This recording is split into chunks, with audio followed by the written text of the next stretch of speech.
Okay, chapter 5. It's a little bit of a long one, and we're introduced to a new, really interesting setting. This is a really fun, interesting chapter, even though it's a little bit long. So, get comfy and settle in, but it's a good one. Alright, chapter 5, Diagon Alley. Harry woke early the next morning. Although he could tell it was daylight, he kept his eyes shut tight. It was a dream, he told himself firmly. I dreamed a giant called Hagrid came to tell me I was going to a school for wizards. When I open my eyes, I'll be at home in my cupboard. There was suddenly a loud tapping noise, and there's Aunt Petunia knocking on the door. Harry thought, his heart sinking, but he still didn't open his eyes. It had been such a good dream. What's Harry doing here in this very beginning piece? He's almost trying to convince himself that he dreamt it, that it wasn't real. Why do you think he's doing that? And what do you think it means when it says his heart sunk? What does that mean? It's a phrase that's used often. What does that mean if someone's heart sinks? Okay. Tap, tap, tap. All right, Harry mumbled. I'm getting up. He sat up, and Hagrid's heavy coat fell off of him. The hut was full of sunlight. The storm was over. Hagrid himself was asleep on the collapsed sofa, and there was an owl rapping its claws on the window, a newspaper held in its beak. Harry scrambled to his feet, so happy he felt as though a large balloon was swelling inside him. He went straight to the window and jerked it open. The owl swooped in and dropped the newspaper on top of Hagrid, who didn't wake up. The owl then fluttered onto the floor and began to attack Hagrid's coat. Don't do that. Harry tried to wave the owl out of the way, but it snapped its beak fiercely at him and carried on savaging the coat. Hagrid, said Harry loudly, there's an owl. Pay him, Hagrid grunted into the sofa. What? He wants pay-in for delivering the paper. Look in the pockets. Hagrid's coat seemed to be made of nothing but pockets. Bunches of keys, slug pellets, balls of string, peppermint humbugs, tea bags. Finally, Harry pulled out a handful of strange-looking coins. Give him 5 nuts, said Hagrid sleepily. Nuts? The little bronze ones? Harry counted out 5 little bronze coins, and the owl held out his leg so Harry could put the money into a small leather pouch tied to it. Then he flew off through the open window. Hagrid yawned loudly, sat up and stretched. Best be off, Harry. Lots to do today. Gotta get up to London and buy all your stuff for school. Harry was turning over the wizard coins and looking at them. He had just thought of something that made him feel as though the happy balloon inside him had got a puncture. Hagrid? Said Hagrid, who was pulling on his huge boots. I haven't got any money, and you heard Uncle Vernon last night. He won't pay me to go and learn magic. Don't worry about that, said Hagrid, standing up and scratching his head. Do you think your parents didn't leave you anything? But if their house was destroyed, they didn't keep their gold in the house, boy. Nah, first stop for us is Gringotts, Wizard's Bank. Have a sausage, they're not bad cold, and I wouldn't say no to a bit of your birthday cake neither. Wizards have banks? Just the one, Gringotts, run by goblins. Harry dropped the bit of sausage he was holding. Goblins? Yeah. So you'd be mad to try and rob it, I'll tell you that. Never mess with goblins, Harry. Gringotts is the safest place in the world for anything you want to keep safe, except maybe Hogwarts. As a matter of fact, I gotta visit Gringotts anyway, for Dumbledore. Hogwarts business. Hagrid drew himself up proudly. He usually gets me to do important stuff for him. Fetching you, getting things from Gringotts. Knows he can trust me, see. What kind of character trait could we give to Hagrid? How's he feeling in this moment? And we've seen him feel that way before, too. Hagrid's funny. He's this giant person, and he's obviously very friendly and caring towards Harry. But he's also almost a little immature, that like when he gets a job to do, he gets very proud of himself. and proud that Dumbledore would trust him with that. And he, loves Dumbledore dearly. And we saw earlier, too, he started talking to Harry about his parents, and he's crying. This big, furry, hairy, giant guy has a lot of feelings, right? Which is kind of funny. Got everything? Come on, then. Harry followed Hagrid out onto the rock. The sky was quite clear now, and the sea gleamed in the sunlight. The boat Uncle Vernon had hired was still there, with a lot of water in the bottom after the storm. How did you get here? Harry asked, looking around for another boat. Flew, said Hagrid. Flew? Yeah, but we'll go back in this. Not supposed to use magic now, I've got you. They settled down in the boat, Harry still staring at Hagrid, trying to imagine him flying. Seems a shame to row, though, said Hagrid, giving Harry another of his sideways looks. If I was to, speed things up a bit, would you mind not mentioning it at Hogwarts? Of course not, said Harry, eager to see more magic. Hagrid pulled out the pink umbrella again, tapped it twice on the side of the boat, and they sped off toward land.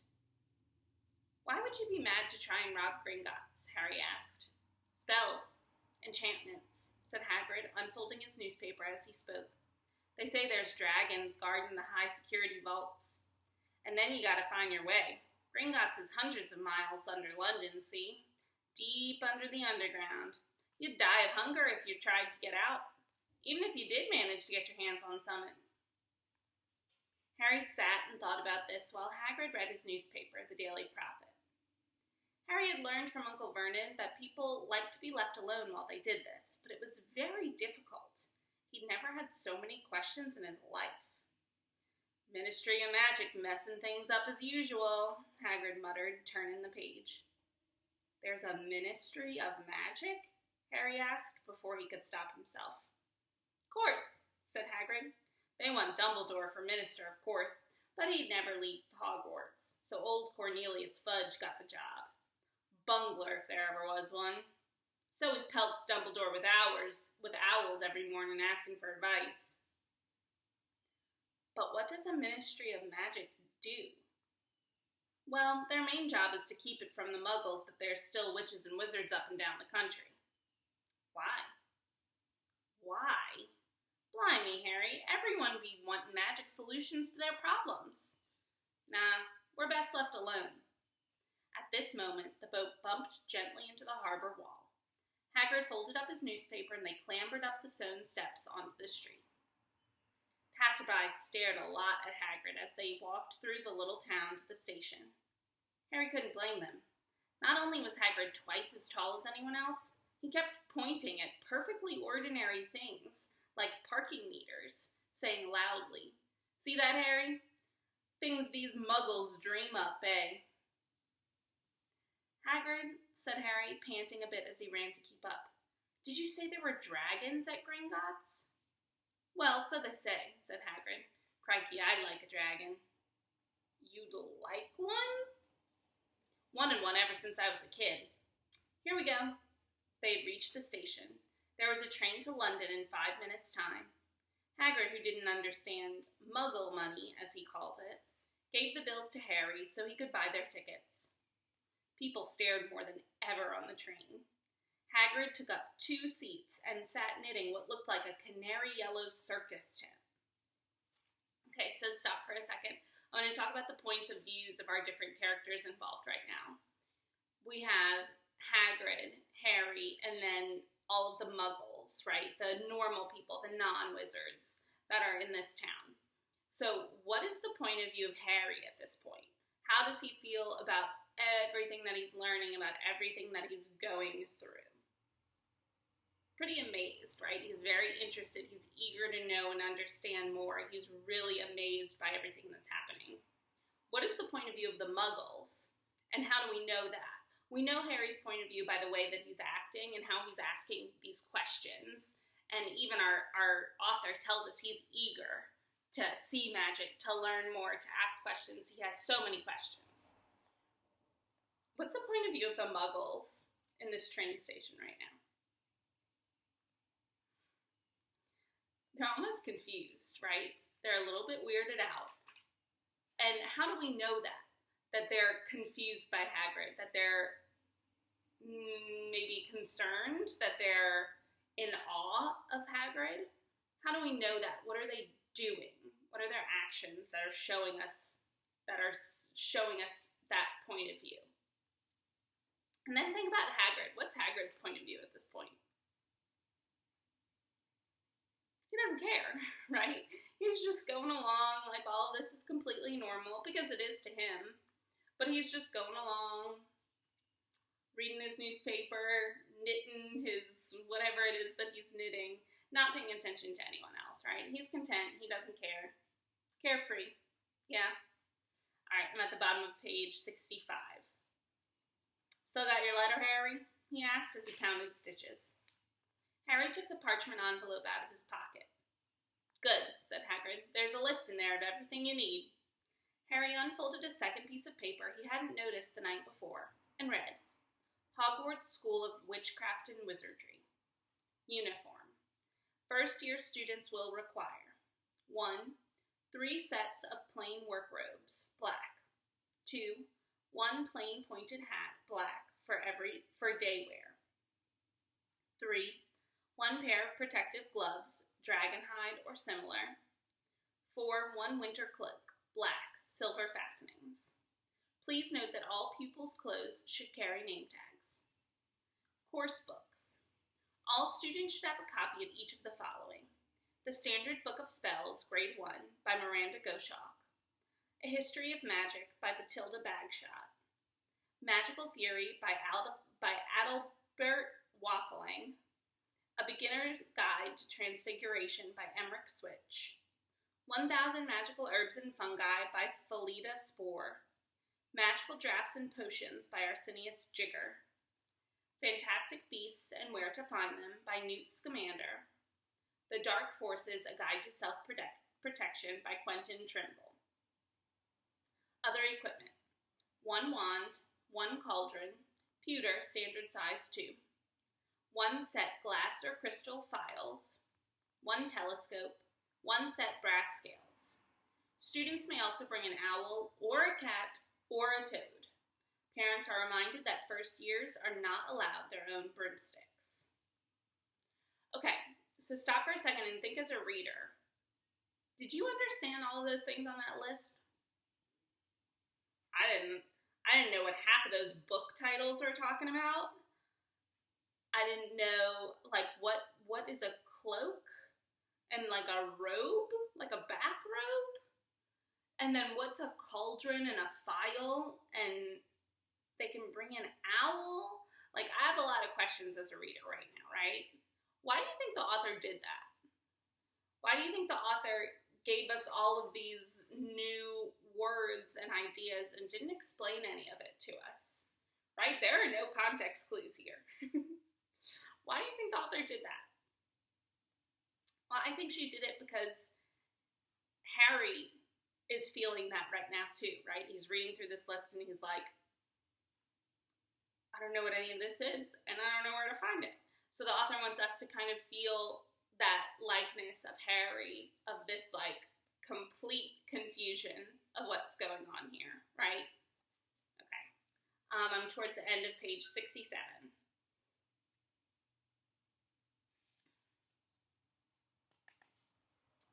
Can we buy all this in London?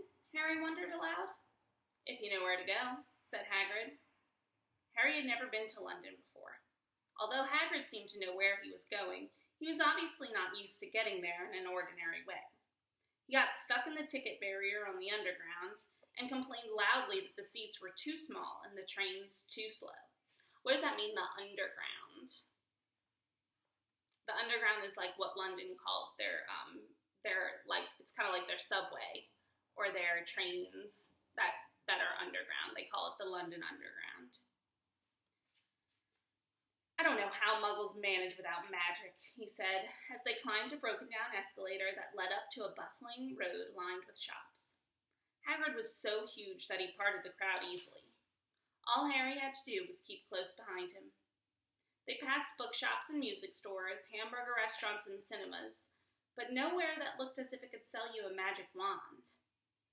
This was just an ordinary street full of ordinary people. Could there really be piles of wizard gold buried miles beneath them? Were there really shops that sold spell books and broomsticks? Might this not all be some huge joke that the Dursleys had cooked up? If Harry hadn't known that the Dursleys had no sense of humor, he might have thought so. Yet somehow, even though everything Hagrid had told him so far was unbelievable, Harry couldn't help trusting him. "This is it," said Hagrid, coming to a halt. "The Leaky Cauldron. It's a famous place." It was a tiny, grubby-looking pub. If Hagrid hadn't pointed it out, Harry wouldn't have noticed it was there. The people hurrying by didn't glance at it. Their eyes slid from Big Bookshop on one side to the record shop on the other, as if they couldn't see the Leaky Cauldron at all.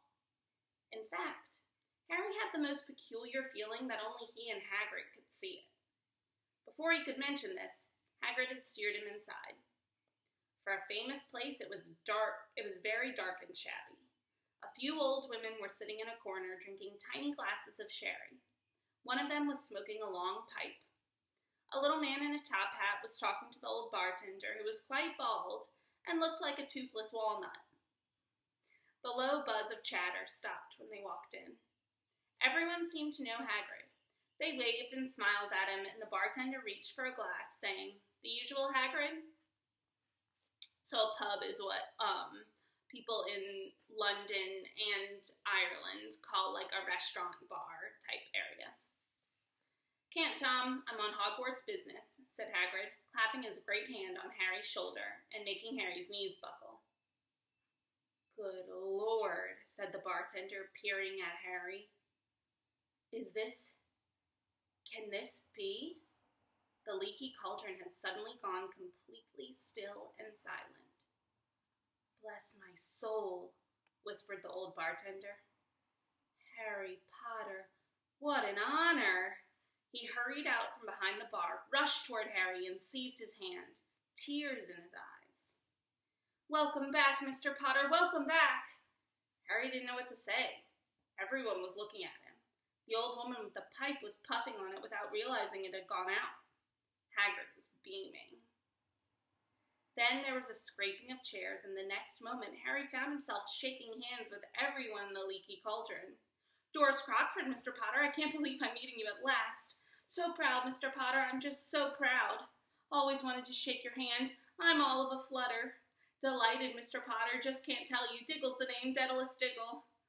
"I've seen you before," said Harry, as Daedalus Diggle's top hat fell off in his excitement. "You bowed to me once in a shop."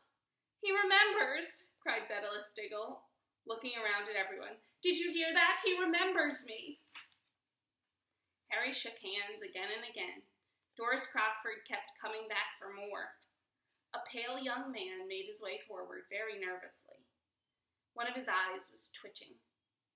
"Professor Quirrell," said Hagrid. "Harry, Professor Quirrell will be one of your teachers at Hogwarts." "Potter," stammered Professor Quirrell, grasping Harry's hand. "Can't tell you how pleased I am to meet you." "What sort of magic do you teach, Professor Quirrell?" Defense against the dark arts," muttered Professor Quirrell, as though he'd rather not think about it. Not that you'll need it, eh, Potter?" He laughed nervously. "You'll be getting all your equipment, I suppose? I've got to pick you up a new book on vampires myself." He looked terrified at the very thought. But the others wouldn't let Professor Quirrell keep Harry to himself. It took almost 10 minutes to get away from them all. At last, Hagrid managed to make himself heard over the babble. "So we just met Professor Quirrell. How do you feel about Professor Quirrell as a reader? What do you think of him as a character?" "I don't get the same feeling that I got when I met Hagrid, of this big, lovable, giant type thing.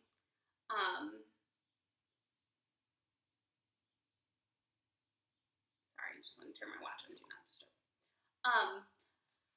I don't get that same feeling from him. He has what's called a stutter. He's very, very nervous to talk, it seems, to Harry. So speaking of Harry, though, what is everyone's point of view of Harry when he walks in? They're obviously very excited to see him, right? They're excited to meet him. They're very enthusiastic about Harry in general. And then Professor Quirrell is very, very nervous. So we'll learn more about that later. All right, I'm in the middle of page 70. Must get on, lots to buy. Come on, Harry. Doris Crockford shook Harry's hand one last time, and Hagrid led them through the bar and out into a small, walled courtyard, where there was nothing but a trash can and a few weeds. Sorry, lost my place. Hagrid grinned at Harry. Told you, didn't I? Told you was famous. Even Professor Quirrell was trembling to meet you. Mind, he is usually trembling. Is he always that nervous? Oh yeah, poor bloke. Brilliant mind. He was fine while he was studying out of books, and then he took a year off to get some first-hand experience. They say he met vampires in the Black Forest, and there was a nasty bit of trouble with a hag. Never been the same since.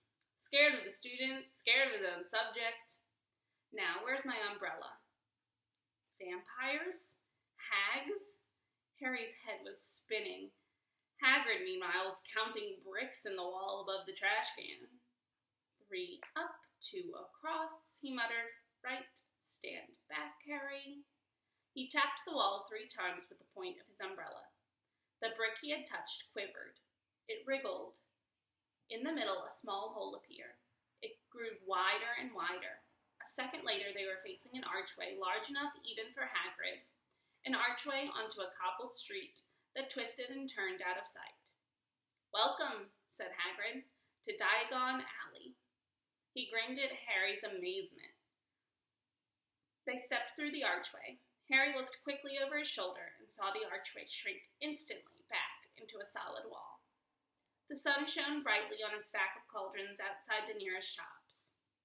Cauldrons, all sizes, copper, brass, pewter, silver, self-stirring, collapsible, said a sign hanging over them. So now, what do you think a cauldron is? Yeah, you'll be needing one, said Hagrid, but we gotta get your money first. Harry wished he had about 8 more eyes. He turned his head in every direction as they walked up the street, trying to look at everything at once. The shops, the things outside them, the people doing their shopping. A plump woman outside an apothecary was shaking her head as they passed, saying, dragon liver, 17 sickles an ounce. They're mad. A low, soft hooting came from a dark shop with a sign saying Ilops Owl's Emporium. Tawny, Screech, Barn, Brown, and Snowy. Several boys of about Harry's age had their noses pressed against a window with broomsticks in it. Look, Harry heard one of them say. The new Nimbus 2000. Fastest ever. There were shops selling robes, shops selling telescopes, and strange silver instruments Harry had never seen before. Windows stacked with barrels of bat spleens and eel's eyes, tottering piles of spellbooks, quills, and rolls of parchment, potion bottles, globes of the moon. Gringotts, said Hagrid. They had reached a snowy white building that towered over the other little shops. Standing beside its burnished bronze doors, wearing a uniform of scarlet and gold, was... Yeah, that's a goblin, said Hagrid quietly as they walked up the white stone steps toward him. The goblin was about a head shorter than Harry. He had a swarthy, clever face, a pointed beard, and, Hagrid noticed, very long fingers and feet. He bowed as they walked inside. Now they were facing a second pair of doors, silver this time, with words engraved upon them. Enter, stranger, but take heed of what awaits the sin of greed. For those who take but do not earn must pay most dearly in their turn. So if you seek beneath our floors a treasure that was never yours, thief, you have been warned, beware of finding more than treasure there. Like I said, you'd be mad to try and rob it, said Hagrid. A pair of goblins bowed them through the silver doors, and they were in a vast marble hall. About 100 more goblins were sitting on high stools behind a long counter, scribbling in large ledgers, weighing coins in brass scales, examining precious stones through eyeglasses. There were too many doors to count leading off the hall, and yet more goblins were showing people in and out of these. Hagrid and Harry made for the counter. "Morning," said Hagrid to a free goblin. "We've come to take some money out of Mr. Potter's safe." "You have his key, sir?" "Got it somewhere," said Hagrid, and he started emptying his pockets onto the counter, scattering a handful of moldy dog biscuits over the goblin's book of numbers. The goblin wrinkled his nose. Harry watched the goblin on their right weighing a pile of rubies as big as glowing coals. "Got it," said Hagrid at last, holding up a tiny golden key. The goblin looked at it closely. "That seems to be in order. I've also got a letter here from Professor Dumbledore," said Hagrid importantly, throwing out his chest. "It's about the you-know-what in Vault 713. The goblin read the letter carefully. "Very well," he said, handing it back to Hagrid. "I will have someone take you down to both vaults. Griphook." Griphook was yet another goblin. Once Hagrid had crammed all the dog biscuits back inside his pockets, he and Harry followed Griphook toward one of the doors leading off the hall. "What's the you-know-what in Vault 713? Harry asked. "Can't tell you that," said Hagrid mysteriously. "Very secret. Hogwarts business. Dumbledore's trusted me. More than my job's worth to tell you that." Griphook held the door open for them. Harry, who had expected more marble, was surprised. They were in a narrow stone passageway lit with flaming torches. It sloped steeply downward, and there were little railway tracks on the floor. Griphook whistled, and a small cart came hurtling up the tracks toward them. They climbed in, Hagrid with some difficulty, and were off. At first they just hurtled through a maze of twisting passages. Harry tried to remember left, right, left, middle fork, right, left, but it was impossible. The rattling cart seemed to know its own way, because Griphook wasn't steering. Harry's eyes stung as the cold air rushed past them, but he kept them wide open. Once he thought he saw a burst of fire at the end of a passage, and twisted around to see if it was a dragon, but too late. They plunged even deeper, passing an underground lake where huge stalactites and stalagmites grew from the ceiling and floor. "I never know," Harry called to Hagrid over the noise of the cart. "What's the difference between stalagmite and stalactite?" "Stalagmite's got an M in it," said Hagrid, "and don't ask me questions just now. I think I'm going to be sick." What do you think a stalactite and a stalagmite is? They grew from the ceiling and floor. Think about that. Look it up if you're not sure. Top of page 75.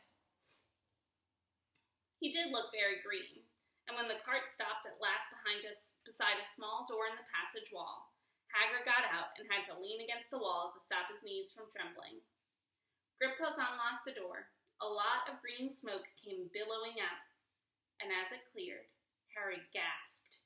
Inside were mounds of gold coins, columns of silver, heaps of little bronze nuts. "All yours," smiled Hagrid. All Harry's.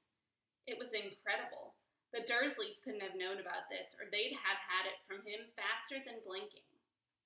How often had they complained how much Harry cost them to keep?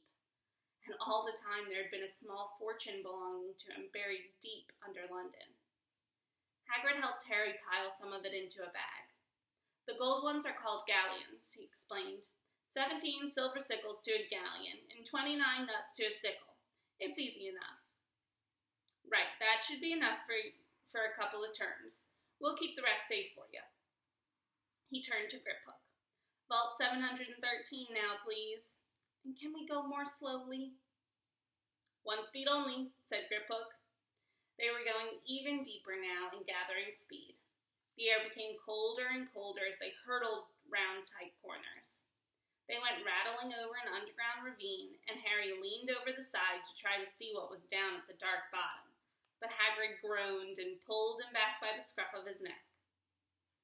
Vault 713 had no keyhole. "Stand back," said Griphook importantly. He stroked the door gently with one of his long fingers, and it simply melted away. If anyone but a Gringotts goblin tried that, they'd be sucked through the door and trapped in there, said Griphook. How often do you check to see if anyone's inside? Harry asked.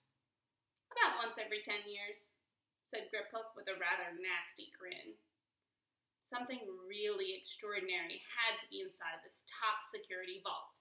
Harry was sure, and he leaned forward eagerly, expecting to see fabulous jewels at the very least. But at first he thought it was empty. Then he noticed a grubby little package, wrapped up in brown paper, lying on the floor. Hagrid picked it up and tucked it deep inside his coat. Harry longed to know what it was, but knew better than to ask. Come on, back in this infernal cart, and don't talk to me on the way back. It's best if I keep me mouth shut, said Hagrid. One wild cart ride later, they stood blinking in the sunlight outside Gringotts. Harry didn't know where to run first, now that he had a bag full of money. He didn't have to know how many galleons there were to a pound to know that he was holding more money than he'd had in his whole life. More money than even Dudley had ever had. Might as well get your uniform, said Hagrid, nodding toward Madame Malkin's robes for all occasions. Listen, Harry, would you mind if I slipped off for a pick-me-up in the leaky cauldron? I hate them Gringotts carts. He did still look a bit sick, so Harry entered Madame Malkin's shop alone, feeling nervous. Madame Malkin was a squat, smiling witch, dressed all in mauve. Hogwarts, dear, she said when Harry started to speak. Got the lot here, another young man being fitted up just now, in fact. In the back of the shop, a boy with a pale, pointed face was standing on a footstool, while a second witch pinned up his long black robes. Madame Malkin stood Harry on a stool next to him, slipped a long robe over his head, and began to pin it to the right length. Hello, said the boy. Hogwarts, too? Yes, said Harry. My father's next door buying my books, and Mother's up on the street looking at wands, said the boy. He had a bored, drawling voice. Then I'm going to drag them off to look at racing brooms. I don't see why first years can't have their own. I think I'll bully Father into getting me one, and I'll smuggle it in somehow. Harry was strongly reminded of Dudley. Have you got your own broom? The boy went on. No, said Harry. Play Quidditch at all? No, said Harry, wondering what on earth Quidditch could be. I do. Father says it's a crime if I'm not picked to play for my house. And I must say I agree. Know what house you'll be in yet? No, said Harry, feeling more stupid by the minute. Well, no one really knows until they get there, do they? But I know I'll be in Slytherin. All our family have been. Imagine being in Hufflepuff. I think I'd leave, wouldn't you? Said Harry, wishing he could say something a bit more interesting. I say, look at that man, said the boy suddenly, nodding toward the front window. Hagrid was standing there, grinning at Harry and pointing at 2 large ice creams to show he couldn't come in. That's Hagrid, said Harry, pleased to know something the boy didn't. He works at Hogwarts. Oh, said the boy, I've heard of him. He's a sort of servant, isn't he? He's the gamekeeper, said Harry. He was liking the boy less and less every second. Yes, exactly. I heard he's a sort of savage. Lives in a hut on the school grounds, and every now and then he gets drunk, tries to do magic, and ends up setting fire to his bed. I think he's brilliant, said Harry coldly. Do you?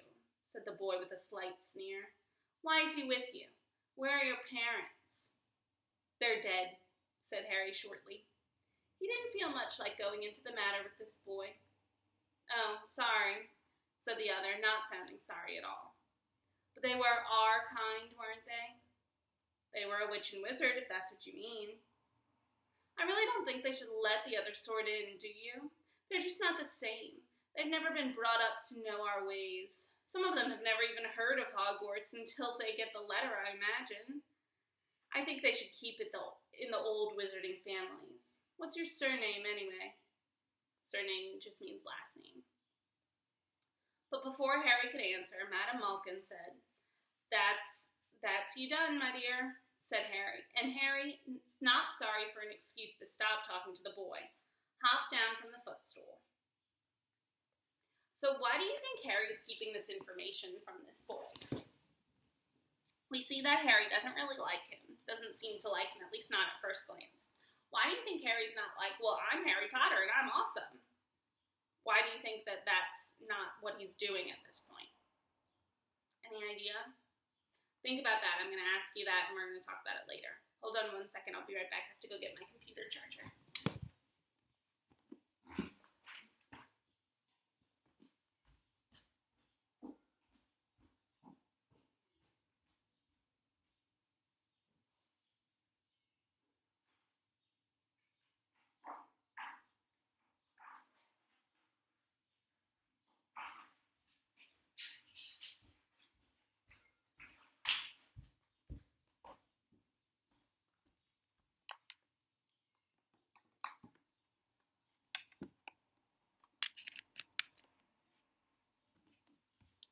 Okay.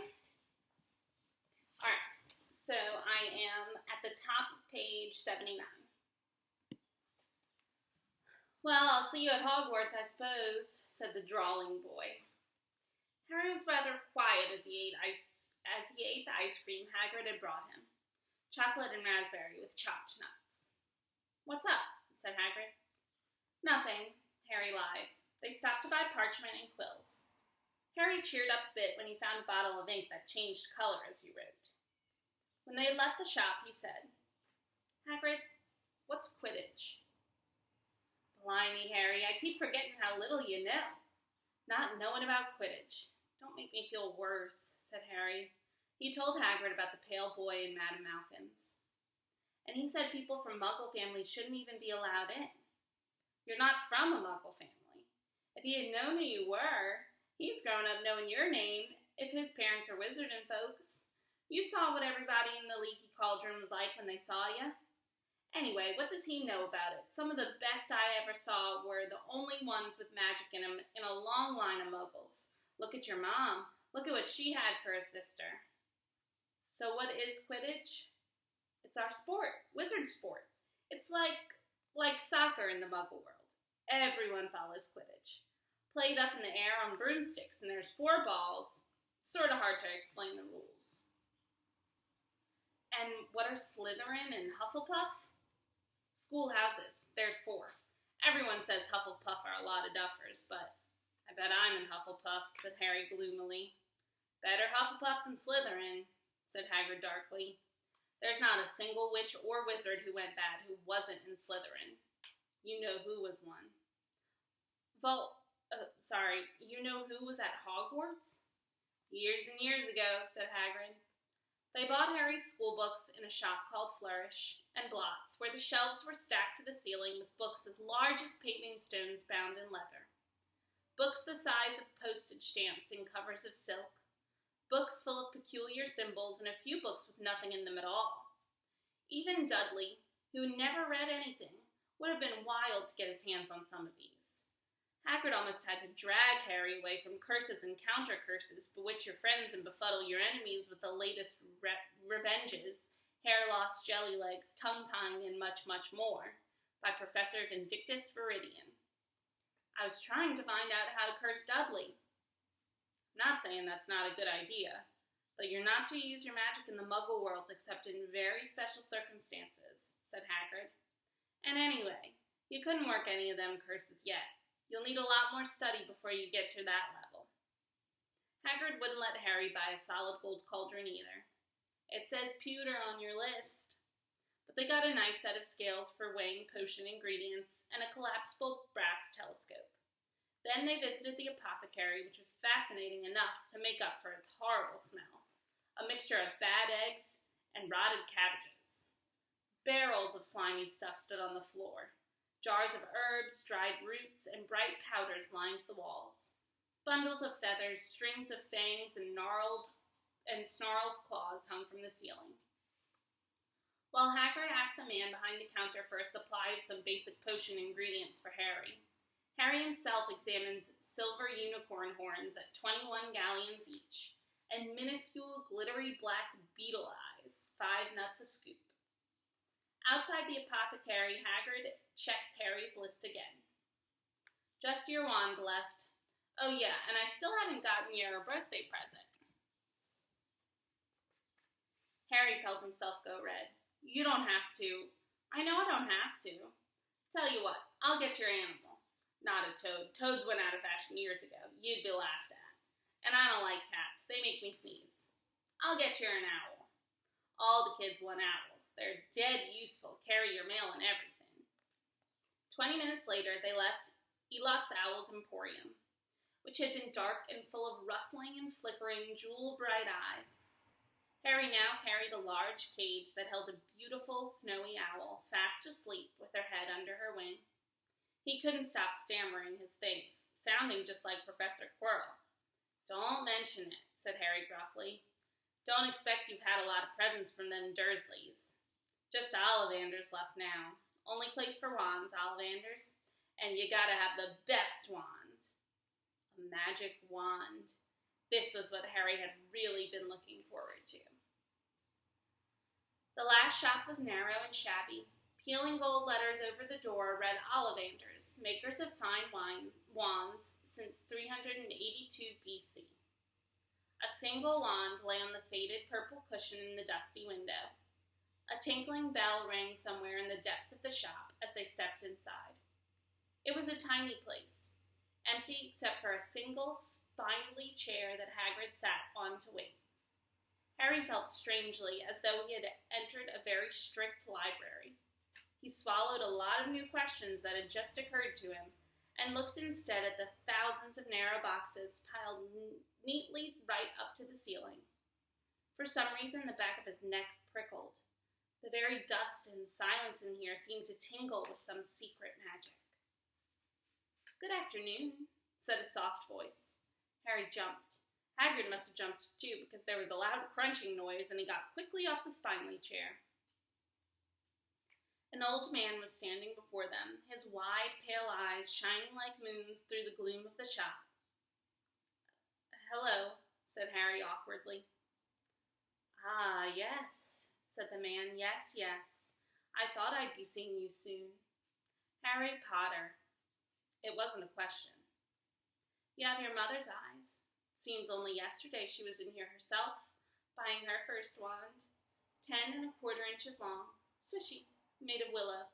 Nice wand for charm work. Mr. Ollivander moved closer to Harry. Harry wished he would blink. Those silvery eyes were a bit creepy. Your father, on the other hand, favored a mahogany wand. 11 inches, pliable, a little more power and excellent for transfiguration. Well, I say your father favored it. It's really the wand that chooses the wizard, of course. Mr. Ollivander had come so close that he and Harry were almost nose to nose. Harry could see himself reflected in those misty eyes.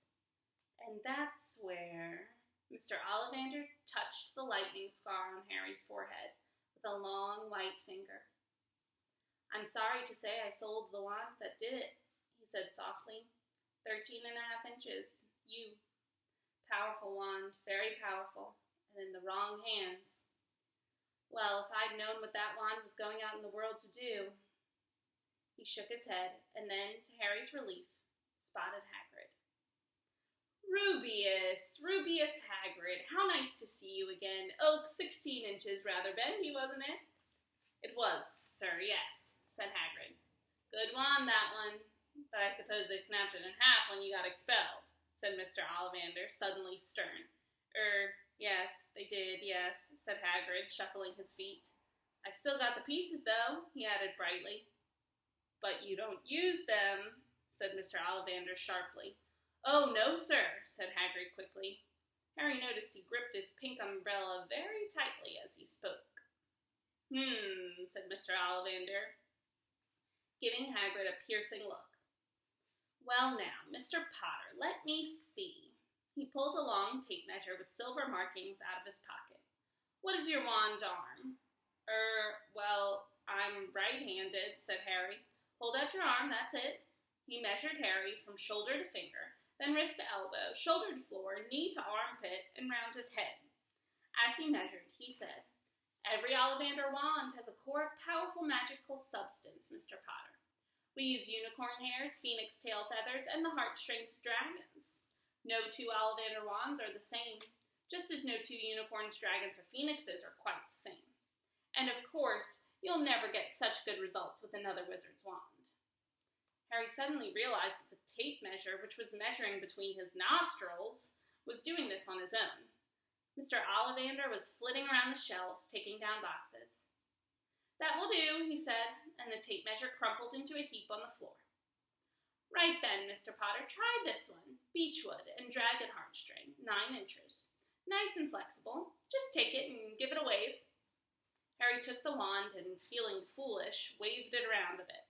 But Mr. Ollivander snatched it out of his hand almost at once. "Maple and phoenix feather, 7 inches, quite whippy. Try." Harry tried, but he had hardly raised the wand when it, too, was snatched back by Mr. Ollivander. "No. Here, ebony and unicorn hair, 8½ inches, springy. Go on, try it out." Harry tried and tried. He had no idea what Mr. Ollivander was waiting for. The pile of tried wands was mounting higher and higher on the spiny chair, but the more wands Mr. Ollivander pulled from the shelves, the happier he seemed to become. "Tricky customer, eh? Not to worry, we'll find the perfect match here somewhere. I wonder now. Yes, why not? Unusual combination. Holly and a phoenix feather, 11 inches, nice and supple." Harry took the wand. He felt a sudden warmth in his fingers. He raised the wand above his head, brought it swishing down through the dusty air, and a stream of red and gold sparks shot from the end like a firework, throwing dancing spots of light on the walls. Hagrid whooped and clapped, and Mr. Ollivander cried, "Oh, bravo! Yes, indeed! Oh, very good!" Well. How curious, how very curious. He put Harry's wand back into its box and wrapped it in brown paper, still muttering, Curious. "Sorry," said Harry, "but what's curious?" Mr. Ollivander fixed Harry with his pale stare. "I remember every wand I've ever sold, Mr. Potter. Every single wand. It so happens that the phoenix, whose tail feather is in your wand, gave another feather, just one other. It is very curious indeed that you should be destined for this wand, when its brother gave you that scar." Harry swallowed. "Yes, 13½ inches. Curious indeed how those things happened. The wand chooses the wizard, remember. I think we must expect great things from you, Mr. Potter. After all, he who must not be named did great things. Terrible, yes, but great." Harry shivered. He wasn't sure he liked Mr. Ollivander too much. He paid 7 gold galleons for his wand, and Mr. Ollivander bowed them from his shop. The late afternoon sun hung low in the sky as Harry and Hagrid made their way back down Diagon Alley, back through the wall, back through the Leaky Cauldron, now empty. Harry didn't speak at all as they walked down the road. He didn't even notice how much people were gawking at them on the underground, laden as they were with all their funny-shaped packages, with the snowy owl asleep in its cage on Harry's lap. Up another escalator, out into Paddington Station. Harry only realized where they were when Hagrid tapped him on the shoulder. "Got time for a bite to eat before your train leaves," he said. He bought Harry a hamburger, and they sat down on plastic seats to eat them. Harry kept looking around. Everything looked so strange somehow. "You all right, Harry? You're very quiet," said Hagrid. Harry wasn't sure he could explain. He'd just had the best birthday of his life. And yet, he chewed his hamburger, trying to find the words. "Everyone thinks I'm special," he said at last. "All those people in the Leaky Cauldron, Professor Quirrell, Mr. Ollivander. But I don't know anything about magic at all. How can they expect great things? I'm famous, and I can't even remember what I'm famous for. I don't know what happened when the night my parents died." Hagrid leaned across the table. Behind the wild beard and eyebrows, he wore a very kind smile. Don't you worry, Harry. You'll learn fast enough. Everyone starts at the beginning at Hogwarts. You'll be just fine. Just be yourself. I know it's hard. You've been singled out, and that's always hard. But you'll have a great time at Hogwarts. I did. Still do, as a matter of fact. Hagrid helped Harry on the train that would take him back to the Dursleys, then handed him an envelope. Your ticket for Hogwarts, he said. 1st of September, King's Cross. It's all on your ticket. Any problems with the Dursleys, send me a letter with your owl. She'll know where to find me. See you soon, Harry. The train pulled out of the station. Harry wanted to watch Hagrid until he was out of sight. He rose in his seat and pressed his nose against the window. But he blinked, and Hagrid had gone.